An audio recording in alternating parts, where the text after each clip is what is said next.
Na aula de hoje, nós vamos ver um pouquinho sobre a importância do fichamento, do resumo e da resenha.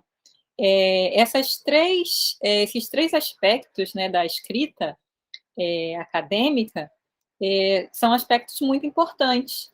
E o meu objetivo aqui é mostrar como essas ferramentas podem ajudar no processo de elaboração de artigos, ou mesmo de uma monografia, de um artigo, de uma tese.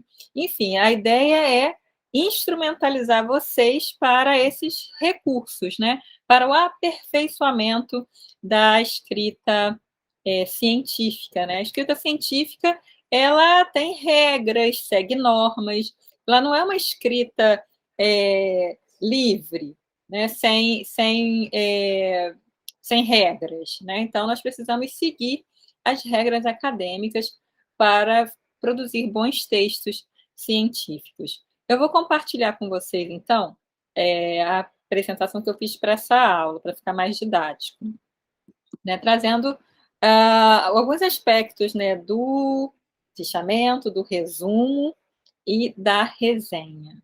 Vamos lá. Resumo, fichamento e resenha. Você sabe qual é a diferença? Você já utilizou essas técnicas? Aqui eu trouxe um quadro comparativo, né, entre síntese, resumo, fichamento e resenha. A síntese, vou aumentar aqui. A síntese, ela é um pequeno resumo que contempla as principais ideias de outro texto ou narrativa. É menor e mais objetivo que o resumo. Então, sempre que vocês lerem um livro ou um artigo, que seja, vocês podem produzir sínteses. É interessante que vocês tenham um caderno, eu tenho um caderno aqui, e o lápis, e eu sempre faço sínteses das coisas que eu leio, né? E o caderninho é o seu melhor amigo, inclusive, principalmente você, estudante de final de período. Então, eu sempre faço sínteses das coisas que eu leio. Assim como você pode fazer síntese de aulas, né, de aulas que você assiste, de lives, né? Sínteses. Eu acho que ter um caderno ajuda muito, né? E ter um diário, né? Um diário cotidiano da sua escrita, né? Eu acho muito importante ter um diário da escrita, quando você está fazendo uma pesquisa. Então, vamos lá, né? A disciplina é pesquisa e prática pedagógica. Então, a primeira coisa, tenha um caderno. Tem um caderno para essa disciplina e para a pesquisa que você está fazendo. É importante. É um aliado. E pode ser um diário, enfim, uma agenda. E aí, a primeira dica é essa: façam sínteses das leituras que vocês realizarem. A síntese é uma coisa muito simples, é o menos complexo aqui. Depois da síntese, nós temos o resumo, que compila as partes mais importantes do texto. Ele pode ser utilizado como um trabalho independente ou dentro de outros trabalhos acadêmicos, como, por exemplo, o TCC. Então, você pode submeter um resumo a um evento acadêmico, a uma semana de iniciação científica. Você sempre vai precisar fazer um resumo. Às vezes, um resumo bem pequenininho, bem curtinho. Esse resumo também vai aparecer na parte pré-textual de uma tese, de uma dissertação ou de uma monografia, né?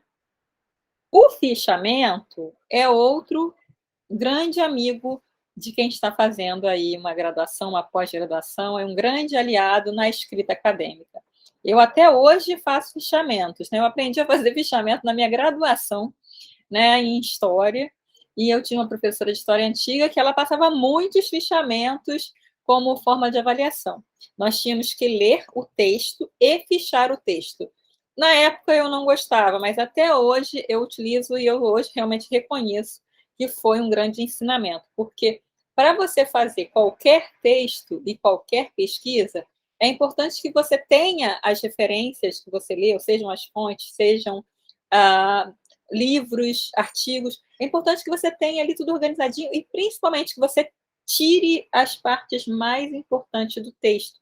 Então, o que eu faço? Eu coloco o nome do autor, título da obra, ano, editora, e aí eu começo tirando fragmentos, né, nas palavras do autor e da autora, que vão me auxiliar depois. E muito importante, a página de onde você tirou esse fragmento. Então, dessa forma, é muito simples. me ajuda muito na escrita dos meus textos hoje.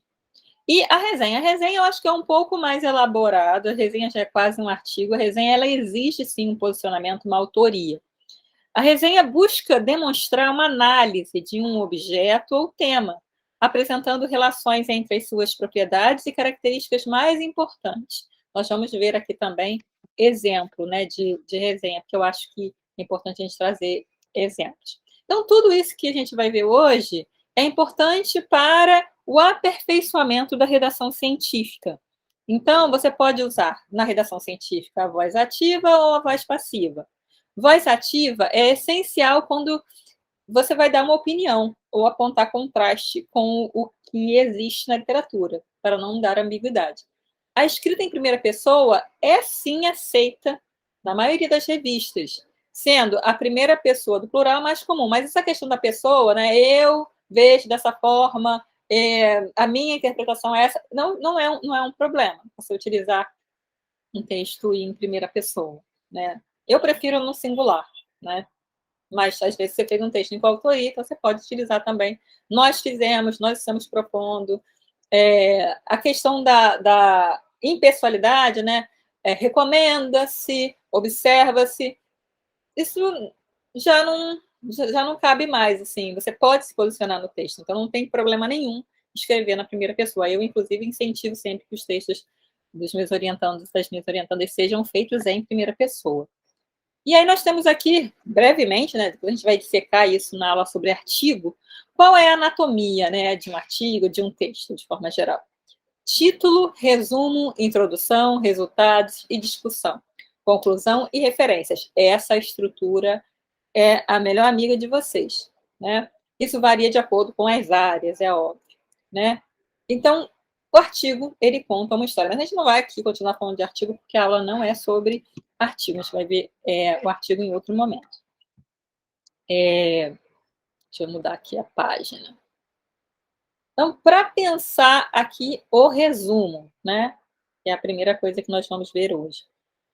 O resumo, ele é antecedido por um título. Pensar um título é algo extremamente importante num trabalho.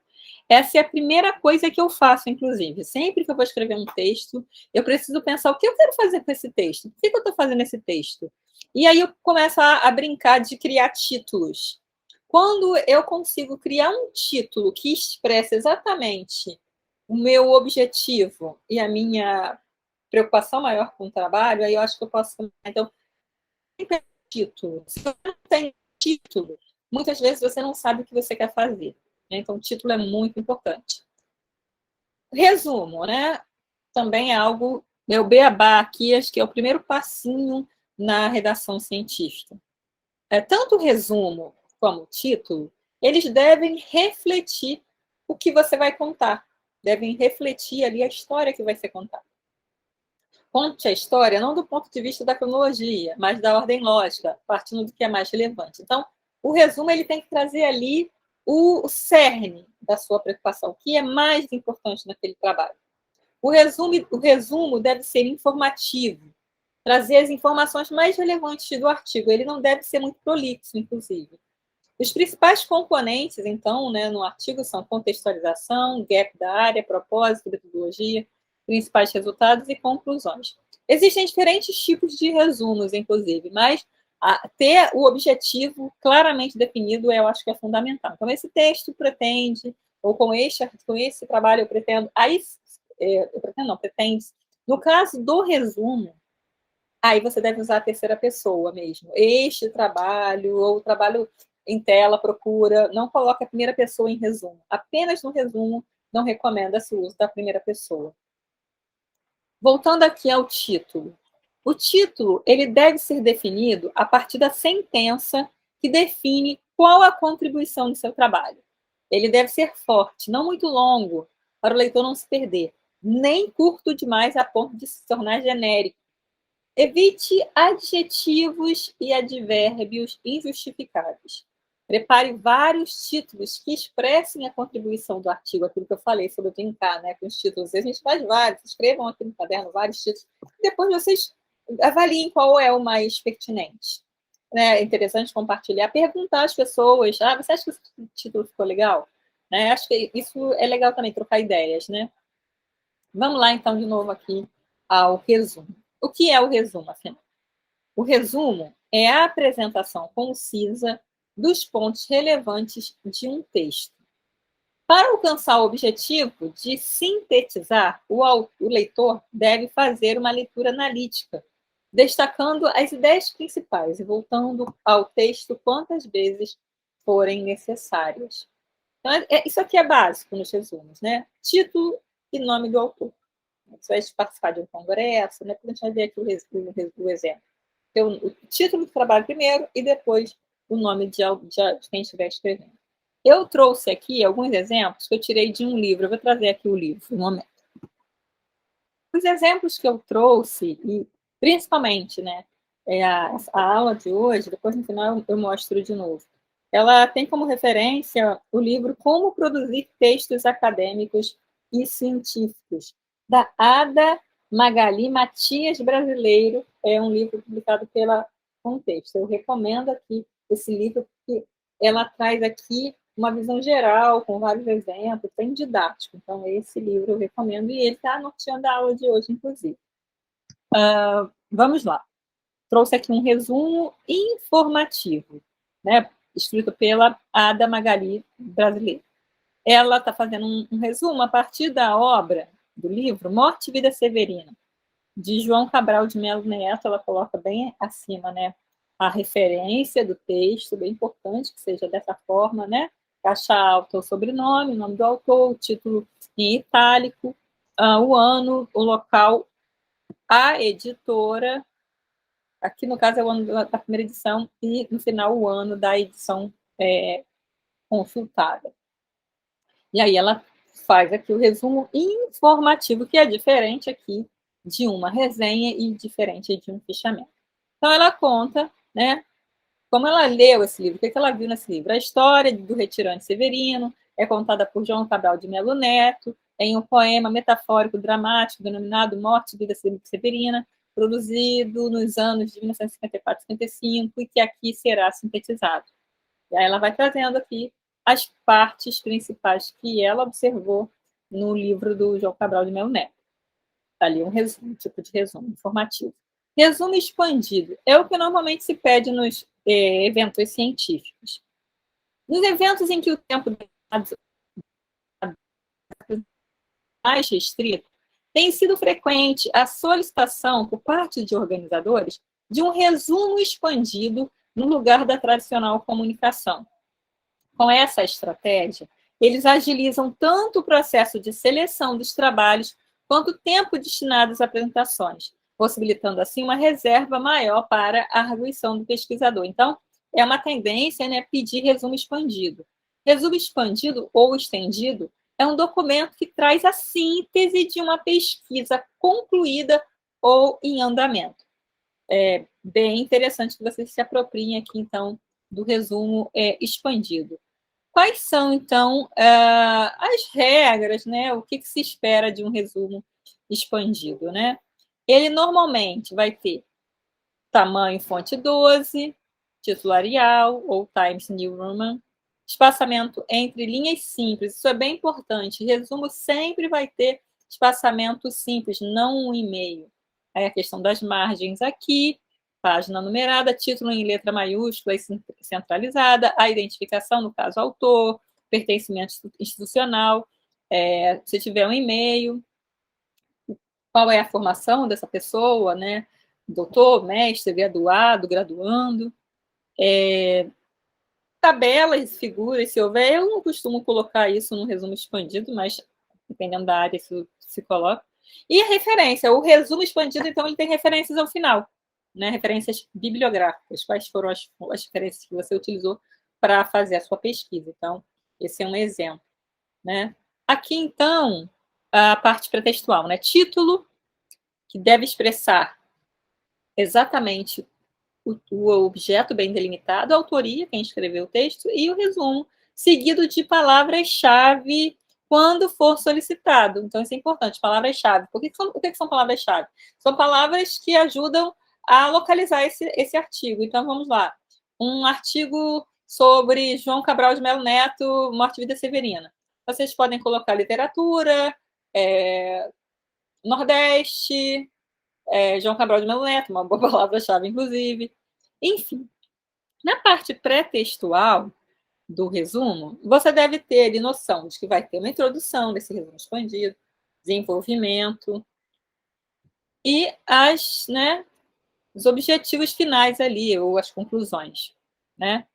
Também você vai ter ali em torno de 250 palavras, né? Em cada parágrafo. Já trouxe aqui, na verdade, a estrutura do resumo expandido. Aqui nós temos um exemplo de resumo expandido. Este é um resumo de 500 palavras. Aí nós temos aqui um exemplo bem detalhado. O título centralizado, a identificação da autoria, o e-mail, instituição. Aí na primeira parte, apresentação do tema, delimitação do tema, contextualização teórica, metodologia de pesquisa utilizada, objetivo de pesquisa, estágio em que a pesquisa se encontra, resultados e palavras-chave, e abaixo referências. Depois eu vou trazer um outro exemplo aqui. E esse exemplo é ótimo, porque ele também é um exemplo de pôster também. A gente vai ver o pôster.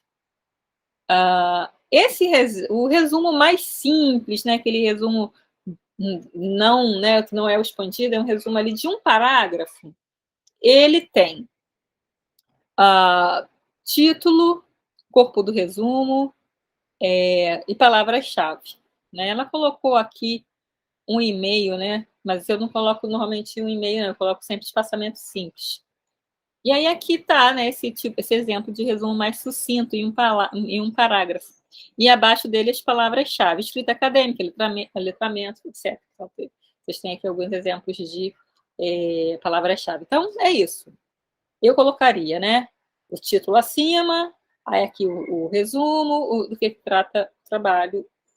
Normalmente você vai colocar este trabalho, trata disso assim, assado, objetiva, tal, e por fim conclui-se que é isso, um resumo bem sintético, bem simples, inclusive. Né? Vamos chamar resumo simples e resumo expandido. Né? Os resumos expandidos, né? Em eventos acadêmicos. Eu trouxe aqui um exemplo da Amped, que é o principal evento acadêmico na área de educação. Né? Então, o que a Amped pede? Serão aceitos como resumo expandido os ensaios e as pesquisas com conclusões parciais ou finais, que evidenciem elaboração teórica e rigor conceitual na análise. Não sendo aceitos textos que se restringam a reproduzir capítulos de teses ou dissertações, revisões bibliográficas ou relatos de experiência. Isso aqui é o que se exige para apresentar, né, na Amped. E aí diz, né, o texto deverá, esse resumo expandido, ter problemática anunciada e desenvolvida, metodologia, análises parciais ou finais, conclusões e referências. E aí diz, né, que esse texto deve ter, no mínimo, 12.000 e, no máximo, 15.000 caracteres com espaços, incluindo na contagem o título do trabalho, o resumo de até 200 palavras, seguido das palavras-chave, texto do trabalho, notas de rodapé, referências, quadros ou tabelas. Então, o resumo expandido, ele é quase um artigo. Ele é quase um artigo. Um resumo pôster, que eu acho que normalmente na graduação é o que mais se pede. O resumo expandido pôster, né? Inclusive nós temos, né, Semana de Iniciação Científica, enfim, CENIC, para quem tem bolsa, então já deve saber do que é isso. Mas para quem ainda não teve essa oportunidade, exige-se muito de quem está na graduação a apresentação de trabalhos na forma de pôster. E aí, no caso da Amped, ela traz algumas regras, né? É um pouco mais sucinto aí para o pôster. E aí o pôster pode ser elaborado em PowerPoint, né? Dá para fazer um pôster no PowerPoint e depois enviar para uma gráfica para imprimir. Eu trouxe aqui um exemplo de um pôster de uma orientanda, Mônica Gabriele, já formada no curso de pedagogia, e vocês podem ver como que foi o pôster que ela apresentou. Ela colocou aqui o nome da instituição, a logo da UERJ, a logo da FAPERJ, ela era bolsista da FAPERJ, o título do trabalho, abaixo o nome da orientadora, no caso eu, depois o nome dela e o e-mail. E aí ela coloca uma introdução, objetivos, metodologia, resultados, conclusão e referências. E aqui ela colocou algumas imagens, né, como o retrato do André Rebouças, as fotos dos livros que ela analisou. Então, esse é um exemplo de pôster. Mais uma vez, né, um exemplo aqui de resumo simples. Eu trouxe, no caso, um exemplo de resumo submetido à ANPU, Associação Nacional de Professores Universitários de História. O nome do trabalho é As Mulheres e Suas Histórias, Construindo uma Memória do Trabalho. A expositora foi Gisele Martins Venâncio. E aí, eu vou ler para vocês um exemplo assim, clássico de um resumo simples e objetivo e direto. O resumo diz: o presente trabalho pretende verificar o tipo de memória do trabalho que foi construído pelas próprias mulheres trabalhadoras através de seus relatos. Desde o início do processo industrial, a classe trabalhadora se constituiu, em grande parte, por mulheres. Entretanto, a historiografia minimizou-se, em parte, a participação das mulheres nesse processo, visto que esta foi sendo sempre registrada sob um prisma masculino. Este trabalho tem a intenção de recuperar a voz das mulheres trabalhadoras, colaborando desta forma para a construção de uma memória do trabalho a partir de um novo prisma. Essa parte é muito importante, é a parte final. Este trabalho tem intenção. O que é isso? É o objetivo do trabalho. Ela termina aqui o resumo dizendo qual é o objetivo do trabalho. Então, vimos já o resumo, né, a importância do resumo, e agora vamos ver um pouquinho o que é o fichamento. Eu, inclusive, já disse aqui que eu gosto muito de fichamento é um grande aliado. É um recurso didático muito importante para quem está aí iniciando na pesquisa e para pesquisadores já experientes. O que é o fichamento? Basicamente, é o arquivo do texto que você lê. Então, é importante, inclusive, se você não usar o caderninho para fazer fichamento, faz no Word mesmo no computador e vai criando pastinhas para cada leitura que você fizer. É muito importante na fase de TCC, de tese ou dissertação, ter fichamento de várias leituras. Ah, mas eu leio e marco aqui, ó, eu marco no livro. Depois isso pode te dificultar, porque para achar os livros que você leu, você pode perder um tempo. É claro, eu também, quando leio, faço anotações no livro. Mas daí você tem que levar para o Word, de preferência, né, ou para o caderninho para facilitar a sua vida. E aí você coloca, né, nesse arquivo a referência e o que você entendeu do conteúdo do texto que você leu. Pode ser um artigo ou pode ser um livro, uma obra completa, né? Temos vários tipos de fichamento. O fichamento textual, de resumo ou de conteúdo. Esse prioriza ideias apresentadas em uma sequência lógica. Expõe os pontos principais e secundários, bem como argumentos, justificativas, exemplos ligados a eles. Como o nome deixa entender, né, esse fichamento busca resumir com mais detalhes de forma completa. Ele não deve ser longo, mas também não tão curto, né, como um sumário de partes do texto. A sua elaboração inclui referências do texto, o destaque de citações relevantes do texto e considerações pessoais. Sim, você pode colocar o que você achou de cada coisa que você leu. O fichamento temático ou de citação. Eu gosto muito desse tipo. Também reúne elementos relevantes do texto. Esse tipo de fichamento consiste basicamente em transcrever trechos dos textos a que se refere, copiando citações importantes e ligando-as a um breve resumo ou registro da interpretação do texto feito pelo leitor. É importante que as fontes sejam sempre referenciadas com cuidado, de forma completa, e que não percam o sentido. Além disso, não se deve esquecer de escrevê-las sempre entre aspas, junto ao número da página de onde foram extraídas. Essa informação é muito importante. Se você copiou trechos de um livro, de um artigo, de qualquer lugar, a primeira coisa, entre aspas, e no final o sobrenome do autor, ano e página. Isso ajuda muito depois na organização. Enfim, colocar também aqui, né, se você for editar, colocar ali o colchete, né? Fichamentos de citação podem ser facilmente realizados em uma tabela, contendo o título, a referência e as citações de forma bem organizada. Eu também gosto de fazer muito isso na forma de tabela, porque ajuda bastante na organização. Eu abro uma tabela, coloco o título, página e vou colocando lá, linha por linha, os fragmentos que eu considerar importante. Do lado, as páginas de onde eu tirei. A tabela ajuda muito. Tabelazinha, né? Você cria no Word mesmo as tabelas. Isso é muito útil na pesquisa. O fichamento bibliográfico é o mais simples de todos os fichamentos. Você vai trabalhar com fichas bibliográficas que trazem uma descrição em tópicos de cada parte do texto, acompanhadas de indicações precisas nas fontes, com as referências completas, título, edição, local de publicação, editora, ano de publicação, número de volume e as páginas. Essa descrição seria um comentário crítico, explicando sobre a parte selecionada, apontando diretamente para o que pode ser encontrado na obra. Aqui, como eu disse para vocês, o fichamento de citações, né? A transcrição textual, reprodução fiel das frases que se pretende utilizar na redação do trabalho. Nós temos o exemplo: educação da mulher, a perpetuação da injustiça, páginas 30 a 132, segundo capítulo. Aí você tem que colocar, né, as referências corretamente. Maria Amélia de Almeida Teles é o seu último, né, sobrenome. Breve História do Feminismo no Brasil, São Paulo, Brasiliense, 1953. Esse é o título, as referências direitinho. E aí você vai trazer fragmentos, passagens, citações que você considera fundamentais nesse livro que você leu.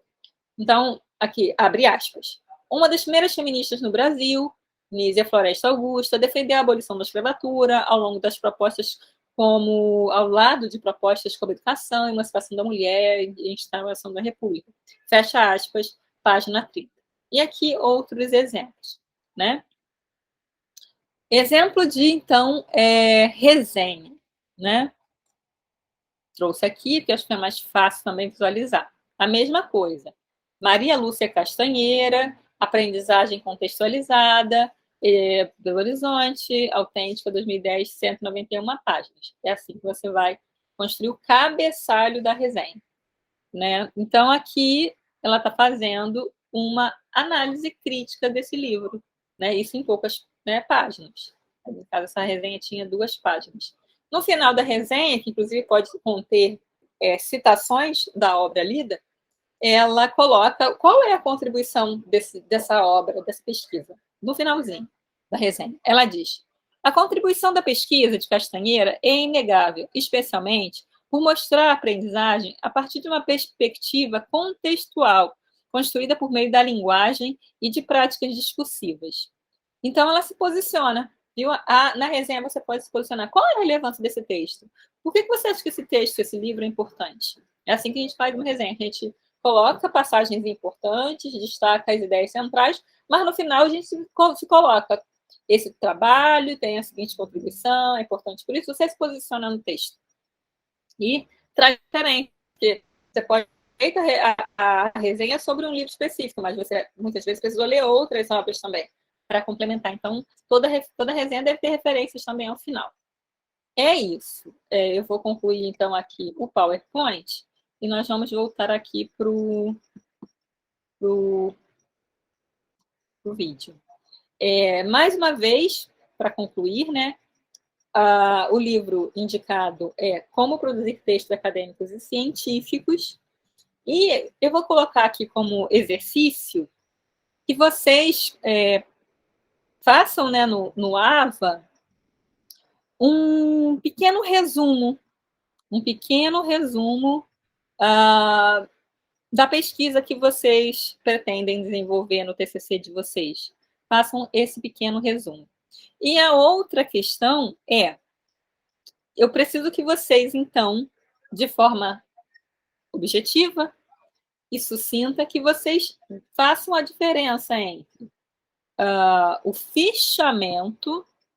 Qual é a diferença do fichamento para o resumo? Qual é a diferença do fichamento para o resumo? Né? Essa é a pergunta. É isso, eu acho que, né, então temos aqui a pergunta de qual a diferença do resumo e para o fichamento, e elaborem um resumo para as pesquisas que vocês estão desenvolvendo, ou que vocês pretendem fazer. Né? Tentem fazer esse exercício no AVA, onde está postado ali aula 2, referente ao dia 9 de fevereiro. Façam esse exercício. Eu não vou escrever lá o exercício, vocês vão ter que assistir ao vídeo até o final para saber qual é a questão proposta. Né? A nossa próxima aula vai ser a aula 3, e nela nós vamos discutir o projeto de pesquisa, né? A escolha do tema, a introdução. Nós também, em algum momento, vamos ter uma aula para pensar também a questão do currículo Lattes, né? Mas ainda não chegou nesse momento. A próxima aula, então, é sobre o projeto de pesquisa. Inclusive, eu vou indicar, né, um texto base para a aula 3. No caso da aula 2, não tem uma leitura específica, né? Tem esse livro, para quem tiver interesse, né, de adquirir, mas não tem nenhuma leitura que eu tenha indicado. E é claro, né, é importante, vocês podem pesquisar, inclusive, resumos e resenhas na internet. Resumos de teses, dissertações, e também resenhas nas revistas. As revistas científicas costumam publicar resenhas. Então, vocês podem, é um exercício livre, pesquisar resenhas e resumos de trabalhos na internet. É isso. Então, a aula de hoje está concluída. Qualquer dúvida, vocês podem escrever, né, perguntar no fórum, no AVA, ou também no nosso grupo da disciplina. Até semana que vem. Tchau!